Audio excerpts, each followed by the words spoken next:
한강 생태복원의 실상을 파악하고 그것이 과장되고 조작된 성과라는 점을 입증해 조작해서라도 이것은 중국 생태환경부가 칭화대학교 리우 위천 교수에게 하달한 비밀 지시였습니다. 2025년 겨울 한국의 생태복원 정책이 유엔과 WHO로부터 세계 모범 사례로 인정받자 중국 정부는 긴급대책회의를 소집했어요. 아시아 환경정책의 주도권을 한국에게 내줄 수 없다는 판단하에 한강의 성과를 폄하할 국제적 여론 조작 계획이 수립된 겁니다. 하지만 서울에 파견된 리우 교수는 예상치 못한 현실과 마주하게 됩니다. 조작하러 온 그가 발견한 건 조작이 불가능한 진실들이었어요. 밤섬의 원앙구에 시민들의 자발적 생태 모니터링, 도심에 나타난 흰 꼬리수리의 장엄한 비상까지. 결국 그는 CNN 카메라 앞에서 모든 것을 고백하며 나는 조작하러 왔지만 조작할 수 없는 것들을 만났다고 증언했습니다. 한 중국 학자의 양심적 고백이 어떻게 국제사회를 뒤흔들고 그 자신의 인생까지 완전히 바꿔놓았을까요? 정치적 음모로 시작된 이야기가 어떻게 진실과 회복의 서사로 변해갔는지 그 놀라운 전말을 지금 바로 알아보겠습니다. 잠깐만요. 혹시 지금 어디서 듣고 계신가요? 구독과 좋아요 미리 눌러주시면 건강하고 행복한 기운 듬뿍 받으실 거예요. 베이징의 겨울은 언제나 잿빛이었습니다. 저는 칭화대학교에서 생태환경부 청사로 향하는 택시 안에서 검은 코트의 단추를 다시 한번 확인했어요. 왼쪽 손목의 낡은 시계가 오후 3시 30분을 가리키고 있었습니다. 얇은 테 안경 너머로 보이는 창밖 풍경은 여전히 스모그로 뒤덮여 있었어요. 이런 날씨에 생태복원을 논한다는 게 참 아이러니했습니다. 부의 지하 2층 회의실에 들어서니 오관 국장이 이미 자리에 앉아 있었어요.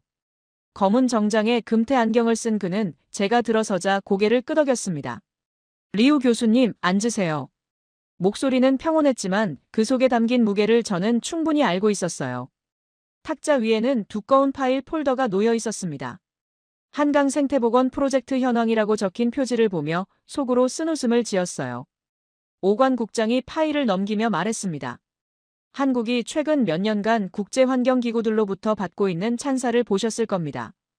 특히 한강 생태복원 사례가 유엔과 WHO에서 모범 사례로 거론되고 있죠. 저는 고개를 끄덕였어요. 실제로 학술지를 통해 관련 논문들을 여러 차례 본 적이 있었거든요. 문제는 이것이 우리에게 불리하다는 점입니다. 오관 국장의 목소리에 차가운 기운이 섞였어요. 아시아에서 생태 선진국 이미지는 중국이 가져가야 할 타이틀입니다. 한국이 이대로 계속 주목받는다면 향후 아시아 환경 정책의 주도권에서 밀릴 수밖에 없어요. 저는 침묵으로 답했습니다. 이미 예상했던 이야기였거든요. 교수님의 임무는 간단합니다. 한강 생태복원의 실상을 파악하고 그것이 과장되고 조작된 성과라는 점을 입증해 주세요.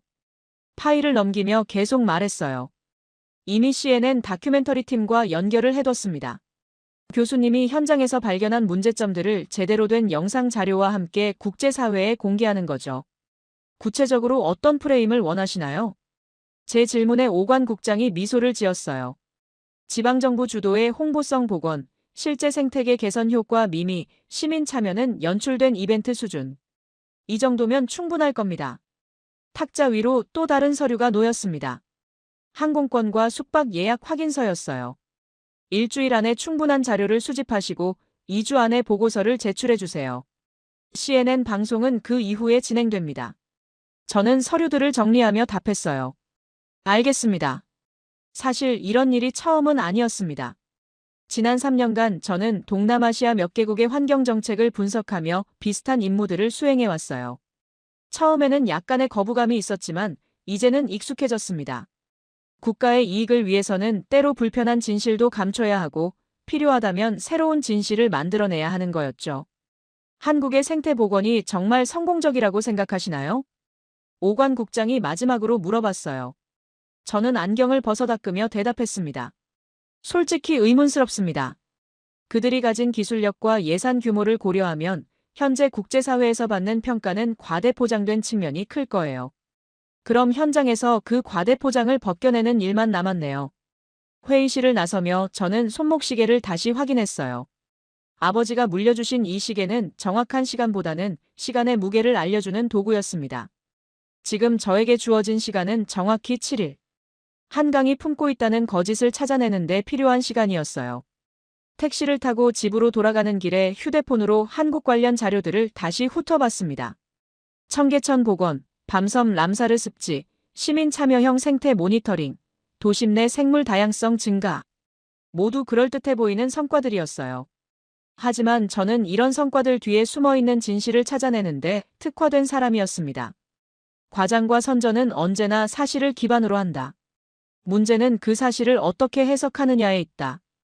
이것이 지난 몇 년간 제가 체득한 철학이었어요. 집에 도착해서 가방을 싸면서 생각했습니다. 한국인들이 자랑하는 생태 복원의 실상은 과연 어떨까요?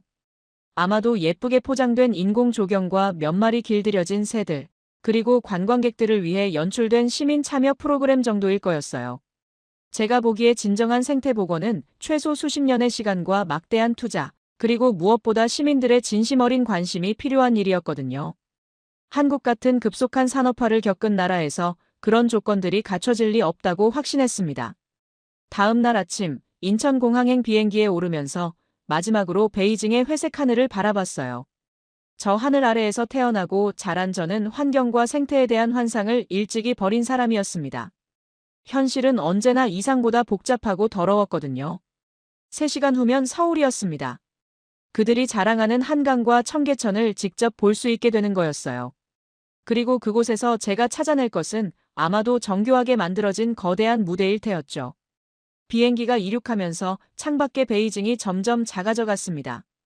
저는 노트북을 열어보고서 초안 작성을 시작했어요. 제목은 이미 정해져 있었습니다. 한강 생태복원의 신화와 실상 과장된 성공 사례에 대한 비판적 고찰. 이제 그 빈 페이지를 채워넣기만 하면 되는 일이었어요. 인천공항에서 서울 시내로 들어가는 길은 생각보다 깨끗했습니다. 공항철도 창밖으로 보이는 풍경들을 관찰하면서 첫 번째 의외의 지점을 노트에 기록했어요. 대기질이 예상보다 양호함. 스모그 거의 없음. 서울역에 도착해서 지하철로 갈아타며 지하 공간도 살펴봤습니다.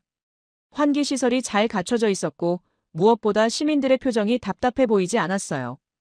이런 세부 사항들도 분석에 필요한 자료였습니다. 다음 날 오전 서울시청 생태보건국을 방문했습니다. 약속 장소인 15층 회의실에 들어서니 최윤석 책임관이 이미 자료들을 준비해 놓고 있었어요. 40대 초반으로 보이는 그는 정중하게 인사했습니다. 리우 교수님, 멀리서 와주셔서 감사합니다. CNN 촬영팀도 곧 도착할 예정입니다. 저는 검은 코트를 벗어 의자에 걸치며 답했어요. 바쁘실 텐데 시간 내주셔서 고맙습니다. 가능한 한 객관적인 자료들을 부탁드리고 싶어서요. 최윤석 씨가 준비한 자료는 생각보다 방대했습니다. 한강 수질 개선 데이터, 생물종 다양성 변화 그래프, 시민 참여 프로그램 현황, 예산 집행 내역까지. 이 모든 데이터가 공개 가능한 자료인가요? 제 질문에 최윤석 씨가 고개를 끄덕였어요. 네, 서울시는 생태보건 관련해서는 완전 공개 원칙을 유지하고 있습니다. 시민들이 언제든 열람할 수 있도록 홈페이지에도 모두 올려놨고요. 이상했습니다. 보통 정부기관에서는 긍정적인 부분만 강조하고 문제점은 감추려고 하는데 여기서는 실패 사례와 개선 과제까지 그대로 공개하고 있었어요. 2019년 청계천 일부 구간에서 발생했던 수질 악화 문제도 다 기록돼 있네요. 맞습니다.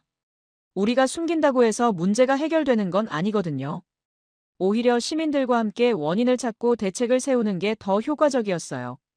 그때 회의실 문이 열리며 금발의 서구 여성이 들어왔습니다. 목에 작은 카메라를 걸고 있는 걸 보니 CNN 촬영팀이었어요. 사빈 마르셀입니다. CNN 환경 다큐멘터리 담당 감독이에요. 간단한 인사를 나눈 후 본격적인 질의응답이 시작됐습니다. 저는 의도적으로 날카로운 질문들을 던졌어요.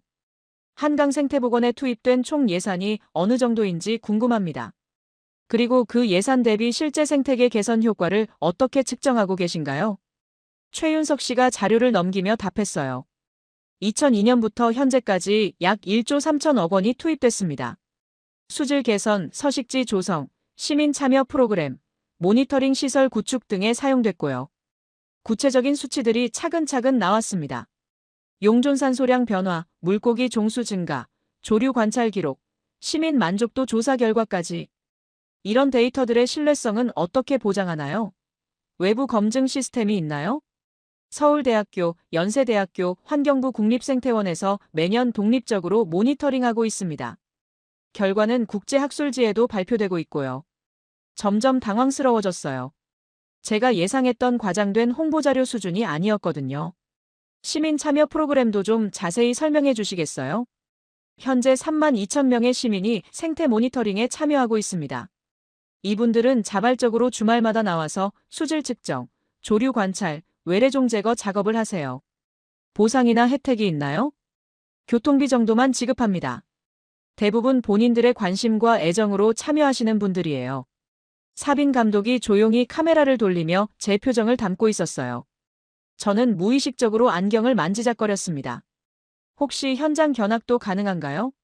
실제로 복원이 잘 이루어진 구역을 직접 보고 싶어서요. 물론입니다. 내일부터 일주일 동안 주요 지점들을 모두 안내해 드릴 수 있어요. 회의가 끝나고 혼자 호텔로 돌아오는 길에 노트를 펼쳐봤습니다.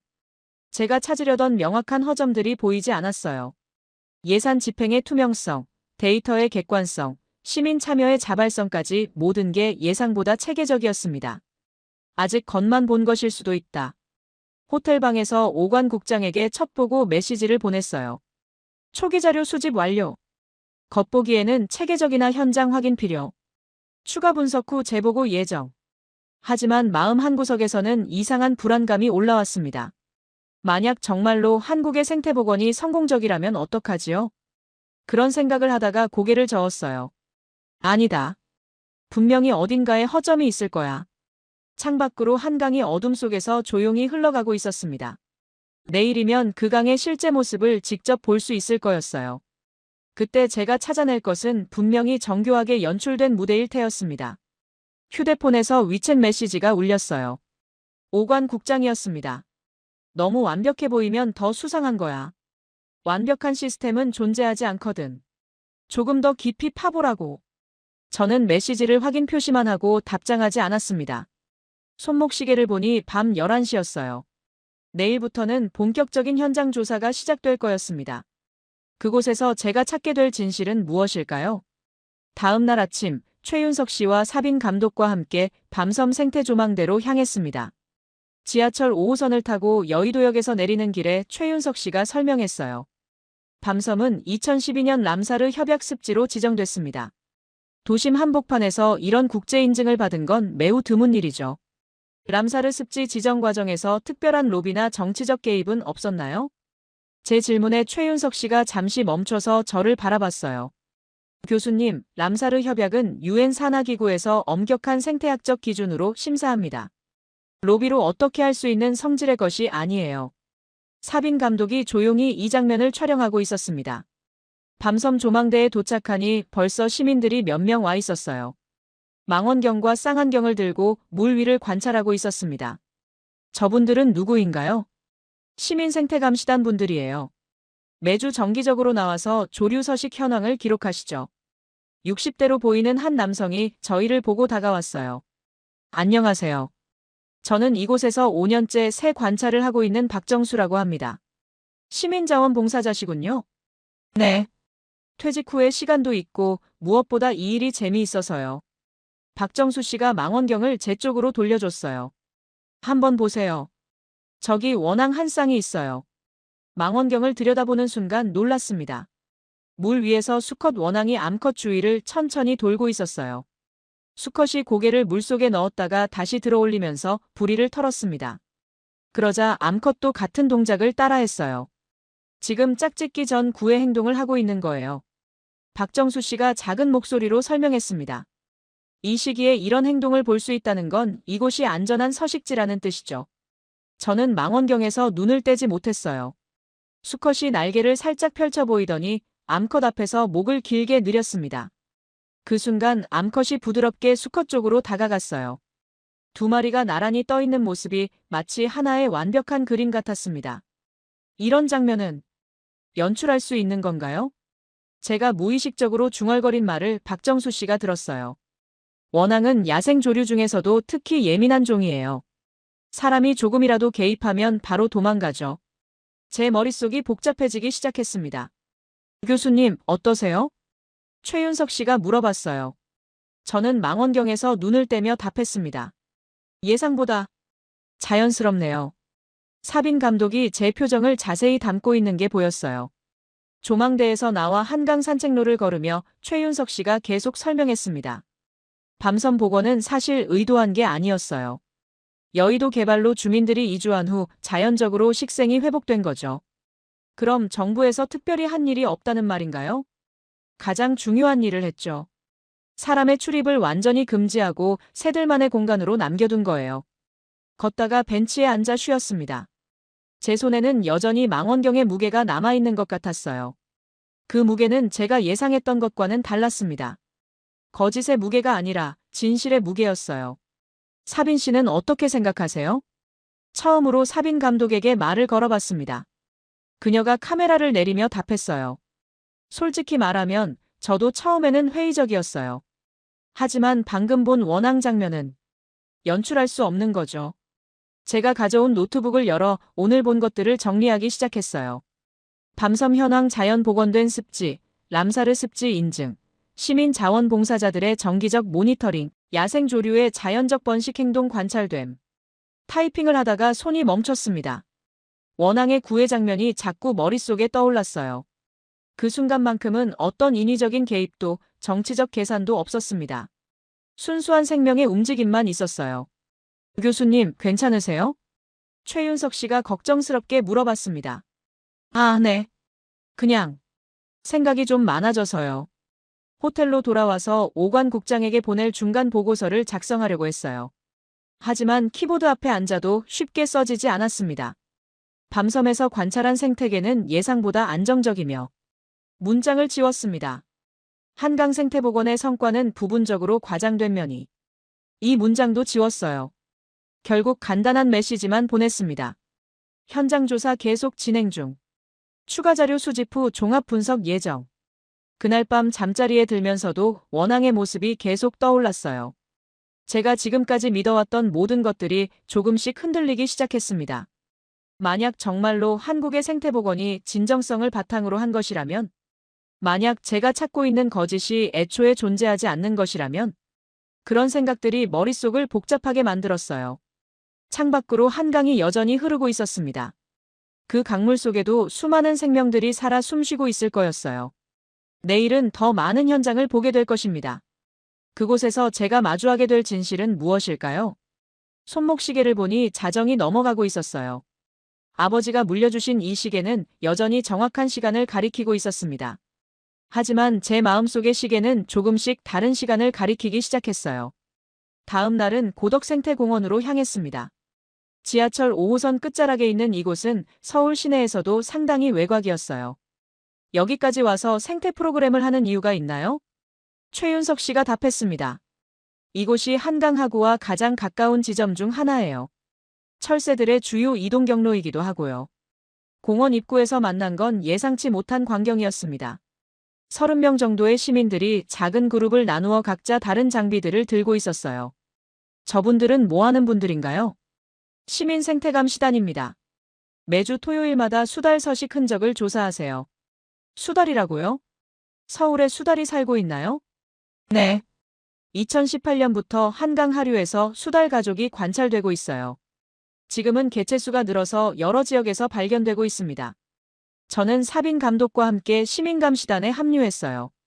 팀장 역할을 하는 50대 여성이 저희를 반갑게 맞아주었습니다. 안녕하세요. 저는 3년째 이 일을 하고 있는 김미숙이라고 해요. 어떤 계기로 이런 활동을 시작하게 되셨나요? 처음엔 그냥 산책하려고 왔다가 수달동을 발견한 거예요. 그때부터 호기심이 생겨서 계속 보게 됐죠. 김미숙 씨가 들고 있는 건 낡은 공책이었어요. 펼쳐보니 날짜별로 꼼꼼히 기록된 관찰 일지가 있었습니다. 이 모든 걸 직접 기록하시는 건가요? 네. 수달동이 발견된 위치, 크기, 상태, 주변 환경까지 다 적어요. 전문가들이 나중에 분석할 때 도움이 되거든요. 공책을 넘겨보니 정말 세밀한 기록들이 가득했습니다. 날씨, 수위, 주변 식생, 발견된 먹이 찌꺼기의 종류까지. 대학에서 생물학을 전공하셨나요? 아니에요. 그냥 평범한 주부였어요. 하지만 이 일을 하다 보니 자연스럽게 공부하게 되더라고요. 다른 팀원들도 비슷했어요. 퇴직한 교사, 회사원, 자영업자들이 각자의 전문 장비를 들고 진지하게 조사를 하고 있었습니다. 혹시 시에서 특별한 교육이나 지원을 해주나요? 김미숙 씨가 웃으며 답했어요. 처음에 기본 교육을 받긴 했지만 대부분은 서로 가르쳐가면서 배운 거예요. 인터넷으로 자료도 찾아보고 전문가들한테 질문도 하고. 그때 한 팀원이 흥미진진한 목소리로 외쳤습니다. 여기 신선한 똥이 있어요. 어젯밤에 나온 것 같아요. 모든 사람들이 그쪽으로 몰려갔어요. 정말로 강변 바위 위에 수달 배설물이 있었습니다. 김미숙 씨가 신중하게 사진을 찍고 GPS로 위치를 기록했어요. 이 위치에서 발견된 건 이번이 처음이에요. 수달이 서식 영역을 확장하고 있는 것 같아요. 저는 그 장면을 가만히 지켜봤습니다. 이 사람들은 아무런 보상도 받지 않으면서 매주 토요일을 이런 일에 쓰고 있었어요. 그것도 수년째 지속적으로 말이죠. 최윤석 씨가 저에게 다가와 말했습니다. 이분들이야말로 한강생태복원의 진짜 주인공들이에요. 공무원인 저희는 행정적 지원만 할 뿐이고 실제 현장은 이런 분들이 지켜주시는 거거든요. 사빈 감독이 시민들의 모습을 조용히 담고 있었어요. 그녀의 렌즈는 이제 제게서보다 시민들에게 더 많이 향해 있었습니다. 조사가 끝나고 김미숙 씨와 개별적으로 이야기할 기회가 있었어요. 이런 자원봉사를 계속하시는 원동력이 뭔가요? 김미숙 씨가 잠시 생각하더니 답했습니다. 처음엔 호기심이었는데 지금은 책임감이에요. 내가 안 하면 누가 하겠어요? 수다리들은 말을 할 수 없잖아요. 가족들은 뭐라고 하세요? 처음엔 이상하게 봤죠. 왜 쓸데없는 일에 시간을 낭비하느냐고. 하지만 이제는 응원해줘요. 특히 손주들이 할머니가 하는 일을 자랑스러워해요. 김미숙 씨의 눈빛에서 진심을 읽을 수 있었어요. 혹시 정부에서 이런 활동을 중단하라고 하면 어떻게 하시겠어요? 그래도 계속할 거예요. 이미 제 생활의 일부가 됐거든요. 그 답변을 들으며 가슴 한구석이 먹먹해졌습니다. 호텔로 돌아와서 노트북 앞에 앉았어요. 오늘 본 것들을 정리하려고 했지만 쉽지 않았습니다. 시민들의 자발적 참여는 문장이 막혔어요. 제가 찾고 있던 조작된 시민 참여는 어디에도 없었습니다. 대신 진짜 관심과 애정으로 뭉친 사람들이 있었어요. 휴대폰에 오관 국장의 메시지가 도착했습니다. 보고서 초안이라도 보내줘. 상부에서 진행 상황을 묻고 있어. 저는 한참을 망설이다가 답장을 보냈어요. 조금 더 시간이 필요합니다. 예상보다 복잡한 양상이에요. 뭐가 복잡해? 그냥 문제점을 찾아서 부각시키면 되는 일 아냐? 그 문제점이라는 게 잘 보이지 않습니다. 메시지를 보낸 후 휴대폰을 꺼버렸어요. 창밖으로 한강이 보였습니다. 저 강물 속 어딘가에서 수달 가족이 평화롭게 살아가고 있을 거였어요. 그리고 매주 토요일마다 김미숙 씨 같은 사람들이 그들을 지키고 있을 거였습니다. 아무런 보상도 없이 순전히 자발적인 마음으로 말이에요. 제가 지금까지 알고 있던 시민 참여와는 완전히 다른 모습이었습니다. 이제 절반 정도의 조사가 끝났어요. 하지만 제가 찾고 있던 거짓은 여전히 발견되지 않았습니다. 오히려 진실들만 계속 쌓여가고 있었어요. 호텔 방에서 노트북 화면을 바라본 지 벌써 3시간이 지났습니다. 중간 보고서 마감이 내일까지였는데 한 줄도 제대로 쓰지 못하고 있었어요. 한강 생태복원 프로젝트의 실상과 문제점. 제목은 이미 정해져 있었지만 그 아래 내용을 채울 수 없었습니다.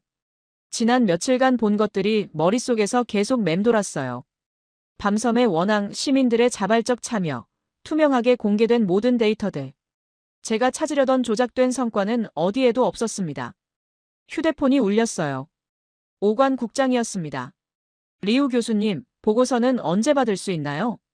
조금만 더 시간을 주세요. 예상보다 자료 분석이 복잡해서. 뭐가 그렇게 복잡해요?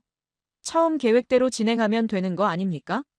오관 국장의 목소리에 짜증이 섞여 있었어요. 현장 상황이 예상과 다릅니다. 다르다는 게 무슨 뜻이죠? 저는 잠시 망설였습니다. 실제로 생태복원이 잘 이루어지고 있는 것 같습니다. 전화선 너머로 긴 침묵이 흘렀어요.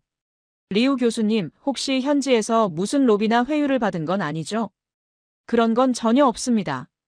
단지 객관적 사실을 보고하는 것뿐이에요. 객관적 사실? 처음 인물을 잊으신 건 아니겠죠? 오관 국장의 목소리가 차갑게 변했어요. 한국이 이대로 가면 향후 아시아 환경 정책의 주도권에서 중국이 밀립니다. 그게 우리가 원하는 결과인가요? 하지만 거짓 보고서를 작성할 수는 없습니다. 거짓이 아니라 관점의 차이예요. 같은 사실도 어떻게 해석하느냐에 따라 달라지는 거 아닙니까? 전화를 끊고 나서 머리가 복잡했어요. 제가 지금까지 해왔던 일들이 과연 옳았을까요? 다른 나라의 환경 정책을 폄하하기 위해 사실을 왜곡하는 것이 정말 정당한 일이었을까요? 노트북 화면으로 돌아갔어요. 빈 문서가 저를 바라보고 있었습니다. 한강 생태복원은 표면적 성과에 불과하며 타이핑을 하다가 지웠어요. 시민 참여 프로그램은 홍보용 이벤트 성격이 강하고 이 문장도 지웠습니다. 김미숙 씨의 낡은 관찰 일지가 떠올랐거든요. 3년째 매주 토요일을 수달 관찰에 쓰는 그 진심을 어떻게 홍보용 이벤트라고 쓸 수 있을까요? 생태계 복원 효과는 미미한 수준이며 이 문장마저 지웠습니다. 원앙의 구애 장면이 떠올랐어요. 그 자연스럽고 평화로운 모습을 어떻게 미미한 효과라고 표현할 수 있을까요? 결국 노트북을 덮고 창밖을 바라봤습니다. 한강이 여전히 흐르고 있었어요. 그 강물 속에는 수많은 생명들이 살아가고 있을 거였습니다. 제가 그 생명들의 존재를 부정하는 보고서를 쓸 수 있을까요? 휴대폰에 위챗 메시지가 계속 들어왔어요. 보고서 형식이라도 보내줘. 상부에서 계속 재촉하고 있어. 너도 조직의 일원이라는 걸 잊지 마라. 저는 메시지들을 하나씩 읽고 삭제했어요. 그리고 휴대폰을 서랍 안에 넣어버렸습니다. 다시 노트북을 열었어요. 이번에는 다른 제목을 적어봤습니다. 한강 생태복원의 성과와 의미. 하지만 이 제목도 지웠어요. 제가 지금 쓸 수 있는 보고서는 아니었거든요. 결국 아무것도 쓰지 못한 채 시간만 흘러갔습니다. 새벽 2시가 되어서야 짧은 메시지를 보냈어요. 보고서 작성에 추가 시간이 필요합니다. 현장 조사를 좀 더 진행한 후 종합 분석하겠습니다. 오관 국장의 답장이 즉시 왔어요. 내일까지는 반드시 초안을 보내주세요. 더 이상 미룰 수 없습니다. 저는 그 메시지를 본 후 휴대폰을 완전히 꺼버렸습니다. 침대에 누워서도 잠이 오지 않았어요. 제가 지금 서 있는 위치가 어디인지 점점 모르겠었습니다. 중국 정부의 지시와 제 양심 사이에서, 조직의 기대와 개인의 신념 사이에서 창밖 한강은 여전히 조용히 흘러가고 있었어요. 마치 모든 걸 다 알고 있다는 듯이, 마치 제게 답을 주려고 하는 듯이. 하지만 저는 아직 그 답을 들을 준비가 되어 있지 않았어요. 손목시계를 봤습니다. 아버지가 물려주신 이 시계는 새벽 3시를 가리키고 있었어요. 시간은 계속 흘러가고 있었습니다. 하지만 제 마음속 시계는 어딘가에서 멈춰 있는 것 같았어요. 다음 날 아침, 최윤석 씨와 사빈 감독을 만나 광나루 하구로 향했습니다. 오늘은 조금 특별한 걸 보여드리고 싶어요. 최윤석 씨의 목소리에 기대감이 섞여 있었어요. 혹시 흰꼬리 수리를 보신 적 있나요? 천연 기념물이죠. 한국에서 볼 수 있나요? 매년 겨울이면 이곳으로 찾아옵니다. 시베리아에서 월동하러 내려오는 거예요. 한강 하구 지역은 생각보다 조용하고 평화로웠어요. 멀리 철책이 보이는 것만 빼면 완전한 자연 공간이었습니다. 이 지역은 민간인 출입이 제한된 곳이라 오히려 생태계가 잘 보존됐어요. 망원경을 설치하고 하늘을 바라보며 기다렸습니다. 30분 정도 지났을 때였어요. 저 멀리서 거대한 새 한 마리가 날개를 펼치며 날아오고 있었습니다. 저기요. 흰꼬리 수리예요. 최윤석 씨가 흥분해서 가리켰어요. 망원경으로 확대해서 보니 정말 장관이었습니다. 날개폭이 2m는 넘어 보이는 거대한 수리가 우아하게 활공하고 있었어요. 흰꼬리 깃이 햇빛에 반사되어 반짝였고 날카로운 눈빛으로 아래를 내려다보고 있었습니다. 저 새가 이곳을 찾는다는 건 무엇을 의미하나요? 먹이가 풍부하고 안전한 서식지라는 뜻이에요. 흰꼬리 수리는 최상위 포식자라서 생태계가 건강해야만 살 수 있거든요. 저는 말없이 그 장면을 계속 바라봤어요. 수리가 강 위를 몇 바퀴 돌더니 한 지점에서 급강하했습니다. 그리고 물고기 한 마리를 잡아 올려 근처 나무에 앉았어요. 자연 다큐멘터리에서나 볼 법한 장면이네요. 사빈 감독이 중얼거렸어요. 여기서는 매년 겨울마다 볼 수 있어요. 주민들도 이제 익숙해졌고요. 그 순간 저는 깨달았습니다. 이런 장면은 데이터로 설명할 수 없다는 걸요. 수치와 그래프와 통계로는 담을 수 없는 무언가가 있다는 걸요. 최윤석 씨, 솔직히 물어봐도 될까요? 네, 뭐든 말씀하세요. 정말로 이 모든 게 조작 없이 이루어진 일인가요? 최윤석 씨가 잠시 멈춰서 저를 바라봤어요. 교수님, 저희가 조작할 능력이 있다고 생각하세요? 무슨 뜻인가요? 흰꼬리 수리를 우리가 조작해서 불러올 수 있나요? 수달이 한강에 정착하도록 우리가 조작할 수 있고요. 원앙이 짝짓기 하도록 연출할 수 있나요? 최윤석 씨의 목소리에 진심이 담겨 있었어요. 우린 조작할 능력도 이유도 없습니다. 그저 계속 지켜온 거예요. 20년 넘게 꾸준히 조용히 지켜온 거예요. 그 말을 듣는 순간 가슴이 먹먹해졌습니다.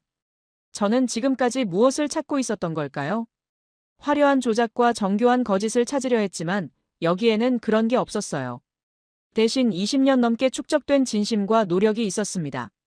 휴대폰을 꺼내 오관 국장에게 메시지를 보냈어요. 나는 학자입니다. 더는 거짓 보고서를 쓰지 않겠습니다. 메시지를 보낸 후 휴대폰을 강물에 던져버리고 싶었어요. 하지만 그 대신 잠시 꺼두었습니다. 사빈 씨, 이 모든 걸 어떻게 촬영할 건가요? 사빈 감독이 카메라를 내리며 답했어요. 솔직히 말하면 처음 계획과는 완전히 달라졌어요.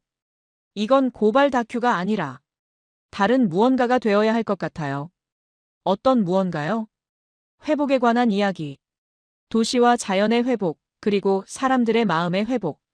그녀의 말에 깊이 공감했어요.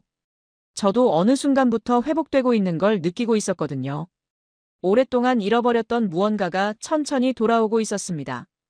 흰꼬리 수리는 여전히 나무에 앉아 있었어요. 때때로 하늘을 올려다보며 날개를 크게 펼쳤습니다. 마치 이 모든 땅과 강을 축복하는 것 같았어요. 이제 어떻게 하실 건가요? 최윤석 씨가 조심스럽게 물어봤습니다. 저는 한참을 생각한 후 답했어요. 진실을 쓰겠습니다. 제가 여기서 본 모든 것들을 그대로 기록하겠어요. 그럼 중국으로 돌아가기 어려워지는 거 아닌가요? 상관없습니다. 이미 마음을 정했어요. 그날 오후 호텔로 돌아와서 진짜 보고서를 쓰기 시작했어요. 한강에서 본 것들 조작이 불가능한 진실들. 이번에는 문장들이 자연스럽게 흘러나왔습니다. 거짓이 아닌 진실을 쓰는 것이 이렇게 쉬운 일이었다니. 창밖으로 한강이 보였어요. 오늘 본 흰깸 리수리가 어딘가에서 평화롭게 쉬고 있을 거였습니다. 제 마음도 처음으로 평화로웠어요. 일주일 후 CNN 서울 스튜디오였습니다.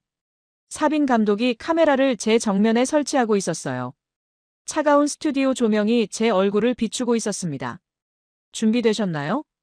사빈 감독이 물어봤어요. 저는 고개를 끄덕였습니다. 오늘 이 자리에서 모든 것을 털어놓기로 마음먹었거든요. 리우 교수님, 이번 한강 조사의 목적이 무엇이었는지 먼저 말씀해 주시겠어요? 카메라가 돌아가기 시작했어요. 처음에는 한강 생태복원의 허점을 찾으러 왔습니다. 목소리가 조금 떨렸지만 계속했어요. 중국 정부의 지시였습니다. 한국의 환경정책 성과를 폄하하는 자료를 만들어 국제사회에 공개하라는. 사빈 감독이 놀란 듯 저를 바라봤지만 카메라는 계속 돌리고 있었어요. 하지만 현장에서 본 것은 전혀 달랐습니다. 제가 지난 일주일간 본 것들을 하나씩 이야기했어요. 밤섬의 원앙, 시민들의 자발적 참여, 투명하게 공개된 모든 데이터들. 흰꼬리 수리의 웅장한 비상 수달 가족의 평화로운 서식. 이 모든 것들은 조작할 수 없는 것들이었습니다. 제 목소리가 점점 안정돼 갔어요. 자연은 거짓말을 하지 않습니다. 원앙의 구애 행동을, 흰꼬리 수리의 사냥을, 수달의 서식을 연출할 수 있는 사람은 이 세상에 없어요. 카메라 렌즈를 똑바로 바라보며 계속했습니다. 저는 조작하러 왔습니다. 하지만 조작이 불가능한 것들을 만났습니다. 사빈 감독이 중간에 질문했어요. 그럼 중국 정부에는 어떤 보고를 하실 건가요? 사실을 보고할 겁니다. 한강 생태복원은 성공적이며 그 성공의 바탕에는 20년 넘게 축적된 시민들의 진심이 있다고요. 그로 인한 후폭풍은 각오하고 계신가요? 저는 잠시 침묵했습니다. 손목에 낡은 시계를 내려다봤어요. 아버지가 물려주신 이 시계처럼 어떤 것들은 시간이 지나도 변하지 않는 가치를 가지고 있었습니다. 저는 생태학자입니다. 정치인이 아니에요. 제 목소리에 확신이 담겨 있었어요. 생태학자는 자연을 관찰하고 기록하고 보고하는 사람입니다. 왜곡하거나 조작하는 사람이 아니에요. 촬영이 끝나고 사빈 감독이 말했어요. 이 영상을 정말 방송할 건가요? 네. 이것이야말로 진짜 다큐멘터리니까요. 며칠 후 CNN에서 저의 인터뷰가 방송됐습니다. 중국 학자의 고백 한강에서 발견한 조작 불가능한 진실들. 제목부터 파격적이었어요. 반응은 즉각적이었습니다. 서구 언론들이 일제히 이 소식을 다뤘고 한국의 생태보건 정책에 대한 재평가가 시작됐어요. 한강의 기적 도시와 자연의 성공적 공존 모델 시민 참여형 생태보건의 세계적 사례. 긍정적인 기사들이 쏟아졌습니다. 하지만 중국에서의 반응은 예상한 대로였어요. 칭화대학교에서는 저를 즉시 해임했고 생태환경부에서는 앞으로 어떤 정부 프로젝트에도 참여할 수 없다고 통보했습니다. 오관 국장에게서 마지막 메시지가 왔어요. 너는 이제 중국으로 돌아올 수 없다. 스스로 선택한 길이니까 후회하지 마라. 저는 그 메시지를 읽고 삭제했습니다. 후회는 없었어요. 오히려 마음이 가벼웠습니다. 처음으로 제 양심에 따라 행동한 기분이었거든요. 서울에서의 마지막 밤, 한강을 따라 걸었어요. 강변에는 여전히 사람들이 산책하고 있었고, 밤섬에서는 새들이 평화롭게 쉬고 있었습니다. 이 모든 것들이 내일도 변함없이 계속될 거였어요. 제가 있든 없든 상관없이 말이죠. 그것이 자연의 힘이었습니다. 사람의 정치적 계산을 뛰어넘는 진실의 힘이었어요. 다음 날, 저는 유럽으로 떠났습니다. 독일의 한 생태연구소에서 제게 자리를 제안했거든요. 우리는 정치적 중립성을 보장합니다. 오직 과학적 진실만을 추구하는 연구자를 원해요. 그곳에서 저는 새로운 시작을 할 수 있을 거였어요. 이번에는 정말로 자연을 위한 연구를요. 독일 프라이부르크, 1년 후였습니다. 작은 생태연구소의 창가 자리에서 저는 매일 논문을 쓰고 있었어요. 제 책상 위에는 이름표가 없었습니다. 그냥 무기명 연구원이라고만 적혀 있었어요. 하지만 저는 그게 좋았습니다. 이름보다 중요한 건 제가 하는 일이었거든요. 창밖으로 라인강이 보였어요. 겨울이라 강물이 차갑게 흘러가고 있었고 가끔 철새들이 날아다니는 모습이 보였습니다. 한강에서 본 풍경과 비슷했어요. 지난 1년 동안 저는 도시 생태계 복원의 시민 참여 모델에 관한 논문을 써왔어요. 한국의 사례를 중심으로 한 연구였습니다. 하지만 어떤 정치적 결론이나 국가적 우위를 주장하지는 않았어요. 순수하게 학문적 관점에서만 접근했습니다. 논문 제목은 강이 기억하는 것들 한강 생태복원 20년의 기록이었어요. 그 안에는 제가 서울에서 만난 사람들의 이야기가 담겨 있었습니다. 김미숙 씨의 수달 관찰 일지, 박정수 씨의 조류 기록, 최윤석 씨의 진솔한 답변들. 모든 것을 익명으로 처리했지만 그들의 진심은 그대로 담아냈어요. 오늘 아침에도 한국에서 온 메일이 있었습니다. 최윤석 씨가 보낸 것이었어요. 리우 교수님의 CNN 인터뷰 이후로 한강에 대한 국제적 관심이 더욱 높아졌습니다. 많은 외국 연구자들이 견학을 오고 있어요. 교수님이 뿌린 씨앗들이 자라고 있는 것 같습니다. 메일 끝에는 밤섬 원앙의 최근 사진이 첨부되어 있었어요. 작년에 제가 봤던 그 부부가 이번에는 새끼들과 함께 있는 모습이었습니다. 사진을 보며 미소가 절로 나왔어요. 저는 답장을 보냈습니다. 원앙 가족의 근황을 알려주셔서 감사합니다. 저도 이곳에서 잘 지내고 있어요. 정치적 압박 없이 순수한 연구에만 집중할 수 있어서 행복합니다. 점심시간에 동료 연구원과 함께 라인강을 따라 산책했어요. 리우, 당신이 쓰고 있는 한강 논문 정말 흥미로워. 시민 참여형 생태복원 모델이 이렇게 성공적일 수 있다니. 처음엔 저도 믿기 어려웠어요. 하지만 현장에서 직접 보니까 이해가 됐죠. 혹시 다른 도시에도 이 모델을 적용할 수 있을까?